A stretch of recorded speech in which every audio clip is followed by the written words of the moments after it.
Hi there, and thank you for being here. Today's story is a deeply personal one that speaks to a kind of grief many people don't often talk about. It's not the grief that comes after someone passes away. It's the grief that comes while they're still alive, when the person you love slowly slips away, piece by piece. This is my story. Grieving a living loss. My husband's battle with autoimmune disease. Let's begin. The silence in the house was a different kind of silence now. It wasn't the comfortable quiet of two people sharing a space, each absorbed in their own thoughts, knowing the other was there, a comforting presence. This was the silence of absence, the silence of a ghost inhabiting a body. Mark was still physically here, lying in the hospital bed we'd installed in the living room, but the Mark one knew, the Mark one loved, had slowly, agonizingly slipped away over the past 5 years, ravaged by a rare and aggressive autoimmune disease that even the best doctors couldn't seem to understand, let alone halt. It began subtly, a persistent fatigue that he initially brushed off as work stress. Mark had always been a high achiever, a workaholic even, driven by an insatiable curiosity and a relentless pursuit of knowledge. He was a brilliant astrophysicist, his mind a galaxy of complex equations and theories about the origins of the universe. I, on the other hand, was a much more grounded creature, a potter by trade, finding joy in the tactile nature of clay, shaping something beautiful and functional from the earth. We were opposites in many ways, but that's what made us work. He pulled me out of my comfort zone, encouraged me to think bigger, to question everything. I grounded him, reminding him to appreciate the simple things, the beauty of a sunset, the taste of a good meal, the warmth of human connection. As the fatigue worsened, other symptoms began to appear: muscle weakness, joint pain, unexplained rashes. Doctor after doctor, test after test, but no definitive diagnosis. The frustration was palpable, the uncertainty a constant shadow hanging over us. Mark, the man who thrived on logic and reason, was slowly being consumed by something he couldn't understand, something the scientific world couldn't explain. It chipped away at his spirit, at his very identity. He became withdrawn, irritable, and the spark in his eyes, the one that had first drawn me to him, began to fade. Finally, after 2 years of relentless searching, we found a specialist who recognized the constellation of symptoms. A rare autoimmune disorder, one that attacked the nervous system, causing progressive neurological damage. There was no cure, only treatments to manage the symptoms and slow the progression. The news hit us like a physical blow. We clung to each other, tears streaming down our faces, the weight of the unknown crushing us. We threw ourselves into researching the disease, learning everything we could about it. We consulted with experts, explored alternative therapies, desperately searching for anything that could offer a glimmer of hope. But the disease was relentless. It continued its insidious march, stealing pieces of Mark one by one. First, his ability to walk, then his fine motor skills, making it impossible for him to write or even feed himself. Then, his speech became slurred, his thoughts fragmented, his memory unreliable. The man who could explain the complexities of the cosmos was now struggling to remember my name. The man who had danced with me under the stars was now confined to a bed, his body a prison. I became his caregiver, a role I embraced with love and devotion, but also with a growing sense of grief. I was losing him, not in the sudden sharp pain of death, but in the slow agonizing erosion of his being. Our roles reversed. I became the scientist, meticulously tracking his symptoms, researching treatments, advocating for his care. He became the clay, fragile and malleable, dependent on my hands to shape his days. The intimacy of our relationship deepened, but it was an intimacy born of necessity, of shared suffering, not of mutual desire. I bathed him, dressed him, cleaned him. I read to him, played his favorite music, showed him pictures of our life together, desperately trying to spark a flicker of recognition in his vacant eyes. Sometimes, there would be a brief moment of clarity, a flash of the old Mark. He would look at me, a flicker of recognition in his eyes, and whisper my name. Those moments were precious, like finding a diamond in the rough. But they were fleeting, and the darkness would soon return, swallowing him whole. I grieved for the loss of our future, the dreams we had shared, the life we had planned. We had always talked about traveling the world, about having children, about growing old together, our hands intertwined. Now, those dreams lay shattered like broken pottery beyond repair. I grieved for the loss of our intimacy, the easy laughter, the shared jokes, the unspoken understanding that had bound us together. The disease has stolen our ability to communicate, to connect on a meaningful level. We were strangers living in the same house, bound together by a love that was both a blessing and a curse. But most of all, I grieved for the loss of Mark himself. The brilliant, vibrant, passionate man I had fallen in love with was gone, replaced by a shell of a person, a prisoner in his own body. I missed his wit, his intelligence, his infectious enthusiasm, his warm embrace. I missed the way he made me feel, the way he challenged me, the way he loved me. People often asked me how I coped. They marveled at my strength, my resilience, but I didn't feel strong. I felt broken, exhausted, overwhelmed. I was running on fumes, fueled by love and a sense of duty. I had good days and bad days, moments of hope and moments of despair. But I kept going, one day at a time, because I knew that Mark needed me, even if he couldn't express it. I found solace in my art. I started creating sculptures that reflected my grief, my love, my hope. I poured my emotions into the clay, shaping it into forms that mirrored the complexities of our relationship. The process was cathartic, a way to release the pent-up emotions that threatened to consume me. I also found support in a local caregiver support group. Talking to other people who are going through similar experiences helped me to feel less alone, less isolated. We shared our stories, our struggles, our triumphs. We offered each other advice, encouragement, and a shoulder to cry on. One day, a new member joined the group, a woman named Sarah who was caring for her husband who had Alzheimer's. She was bright-eyed and optimistic, with a radiant smile that seemed to defy the darkness she was facing. We struck up an immediate connection, drawn to each other's strength and vulnerability. Sarah shared her story, her voice filled with both sadness and resilience. She talked about the challenges of caring for someone who no longer recognized her, the frustration of repeating the same things over and over again, the heartbreak of watching her husband slowly disappear. But she also talked about the moments of joy, the unexpected connections, the enduring love that still bound them together. "He may not remember who I am," she said, her eyes glistening with tears, "but I remember who he is, and that's enough. I will keep loving him, keep caring for him, until the very end." Her words resonated deeply within me. I realized that I had been so focused on grieving the loss of the old Mark that I had failed to appreciate the Mark who was still here, the one who still needed my love and care. He may not have been the man I had married, but he was still my husband, still my partner, still the person I had promised to love and cherish, in sickness and in health. From that day forward, I made a conscious effort to shift my focus. I stopped dwelling on what we had lost and started appreciating what we still had. I celebrated the small victories, the moments of clarity, the fleeting smiles. I focused on making him comfortable, on providing him with the best possible care, on filling his days with love and joy.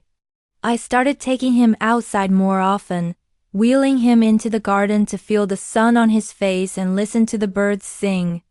I played his favorite music, even though he no longer seemed to recognize it. I read to him from his favorite books, hoping that the familiar words would somehow penetrate the fog in his mind. I also started talking to him more, sharing my thoughts and feelings, even though I knew he might not understand. I told him about my day, about my pottery, about the people I had met. I told him how much I loved him, how much I appreciated him, how grateful I was to have him in my life. Sometimes, I would catch a glimpse of understanding in his eyes, a flicker of the old Mark responding to my voice. Those moments were rare, but they were enough to keep me going. They reminded me that he was still there, buried deep beneath the surface, waiting to be awakened. One afternoon, as I was reading to him from his favorite book of poetry, he suddenly reached out and took my hand. His grip was weak, but his touch was firm. He looked at me, his eyes clear and focused, and whispered, "I love you." Tears streamed down my face as I squeezed his hand. "I love you too," I whispered back. It was the last time he spoke. He slipped into a coma a few days later and passed away peacefully in his sleep, with me by his side. The grief was overwhelming, a tidal wave of sadness that threatened to drown me. But beneath the grief, there was also a sense of peace, a sense of completion. I had loved him, cared for him, and honored him until the very end. I had given him the best possible life, even in the face of unimaginable suffering. And I had learned a valuable lesson about love, loss, and the resilience of the human spirit. I had learned that grief is not an event, but a process, a journey that takes time and patience. I had learned that love can endure even in the face of death, that memories can be a source of comfort, and that even in the darkest of times, there is always hope. Now, years later, I sit in my garden, surrounded by the sculptures I created during those difficult years. They are a testament to our love, our loss, and our enduring bond. They are a reminder that even though Mark is gone, he is still a part of me, a part of my story, a part of my heart. The silence in the house is still there, but it is no longer the silence of absence. It is the silence of peace, the silence of remembrance, the silence of a love that will never die. Life after Mark wasn't easy. Learning to navigate the world alone felt daunting, like trying to sail a ship without a rudder. Simple tasks became monumental challenges: paying bills, fixing a leaky faucet, attending social events. The absence of his practical skills and unwavering support was keenly felt. There were days when the loneliness was a crushing weight, when the silence in the house echoed with memories of his laughter and the comforting rhythm of his presence. But slowly, painstakingly, I began to rebuild my life. I leaned on the support of my friends and family, allowing them to fill the void with their love and companionship. I rediscovered my passion for pottery, pouring my grief and resilience into my art, creating pieces that were both beautiful and deeply personal. I joined a hiking club, exploring the natural beauty of the surrounding mountains, finding solace in the rhythm of my footsteps and the vastness of the landscape. One sunny afternoon, while hiking a familiar trail, I met a man named David. He was a kind, gentle soul with a warm smile and a genuine interest in my art. We struck up a conversation, sharing our stories and our dreams. As we walked, I felt a spark of connection, a sense of possibility that I hadn't felt in years. David was a widower himself, having lost his wife to cancer several years earlier. He understood the pain of loss, the challenges of rebuilding a life after grief. We found comfort in each other's company, sharing our memories and our hopes for the future. Our relationship blossomed slowly, cautiously, like a delicate flower pushing through the soil. We took our time, respecting each other's boundaries and allowing our feelings to unfold naturally. David never tried to replace Mark. He understood that Mark would always be a part of my heart. Instead, he offered me companionship, support, and a new perspective on life. With David, I learned that it was possible to love again after loss. I learned that grief doesn't necessarily diminish love. It simply transforms it. I learned that life is a journey, not a destination, and that even in the face of adversity, there is always hope for a brighter future. Years passed, and our relationship deepened. David became my partner, my confidant, my rock. We shared our lives, our homes, and our hearts. We traveled the world, explored new cultures, and created new memories. He encouraged my art, supported my dreams, and loved me unconditionally. One evening, as we sat on the porch watching the sunset, David took my hand and looked into my eyes. "You know," he said, his voice filled with warmth. "Mark would have wanted you to be happy. He would have wanted you to find love again." His words brought tears to my eyes. I knew he was right. Mark would have wanted me to move on, to embrace life with joy and gratitude. He wouldn't have wanted me to be trapped in grief forever. "Thank you," I said, squeezing his hand. "Thank you for loving me, for understanding me, for helping me to heal." "You're welcome," he said, smiling. "I love you, always and forever." And in that moment, I knew that I had found happiness again. I had honored Mark's memory by living my life to the fullest, by embracing love and joy, and by cherishing every precious moment. The sculptures in my garden still stand as a testament to our love, our loss, and our enduring bond. But now, they are also a symbol of hope, resilience, and the possibility of finding happiness again after grief. They are a reminder that life is a precious gift, and that even in the face of adversity, we can find strength, love, and joy. I often visit Mark's grave, a quiet spot beneath a towering oak tree. I bring him flowers, tell him about my life, and thank him for the love and the memories we shared. I know he is always with me, watching over me, guiding me. And sometimes, when I close my eyes, I can almost hear his laughter, feel his warm embrace, and see the spark in his eyes. He is still alive in my heart, a vibrant memory that will never fade, and that, I realize, is the greatest gift of all. The years continued to unfurl, painting their subtle strokes upon the canvas of my life. David and I built a beautiful existence together, a tapestry woven with shared laughter, quiet companionship, and a mutual respect that grew deeper with each passing season. We traveled extensively, fulfilling some of the dreams Mark and I had once whispered under starry skies. We explored ancient ruins in Greece, wandered through vibrant markets in Morocco, and marveled at the majestic landscapes of Patagonia. With each adventure, I felt a renewed sense of gratitude for the second chance at happiness I had been given. Yet, even amidst the joy and contentment, Mark's presence remained a quiet undercurrent in my life. He was not a ghost haunting my present, but rather a cherished memory, a warm ember glowing softly in the hearth of my heart. I found myself drawn to places that reminded me of him: a cozy bookstore with shelves overflowing with astrophysics texts, a small Italian restaurant where we had celebrated our first anniversary, a secluded beach where we had spent countless hours collecting seashells. I continued to create pottery, my hands instinctively shaping the clay into forms that echoed the emotions and experiences of my life. One series of sculptures was particularly poignant, depicting the stages of grief, denial, anger, bargaining, depression, and acceptance. These pieces were not merely artistic expressions. They were tangible reminders of the long and arduous journey I had undertaken, a testament to the power of the human spirit to heal and endure. One day, a young woman approached me at an art fair, her eyes filled with a mixture of admiration and curiosity. She had been drawn to the grief series, captivated by the raw emotion and vulnerability that emanated from each piece. As we spoke, I learned that she was a therapist specializing in grief counseling. She asked if I would be willing to share my story with her clients, to offer them hope and inspiration on their own journeys of healing.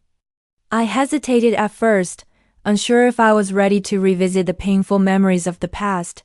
But as I considered the potential impact I could have on others, I realized that sharing my story was not just a way to honor Mark's memory, but also a way to give back to the world, to offer a beacon of hope to those who were struggling with loss. I began to speak regularly at grief support groups, community centers, and even hospitals. I shared my experiences with honesty and vulnerability, recounting the challenges I had faced, the lessons I had learned, and the unwavering love that had sustained me through it all. I spoke of the importance of allowing oneself to grieve, of honoring the pain and the loss, but also of finding ways to move forward, to rebuild a life filled with meaning and purpose. Over time, I became an advocate for caregivers, raising awareness about the challenges they face and the importance of providing them with support and resources. I partnered with local organizations to establish respite care programs, offering caregivers a much-needed break from their demanding responsibilities. I also created a scholarship fund to help aspiring caregivers pursue their education and training.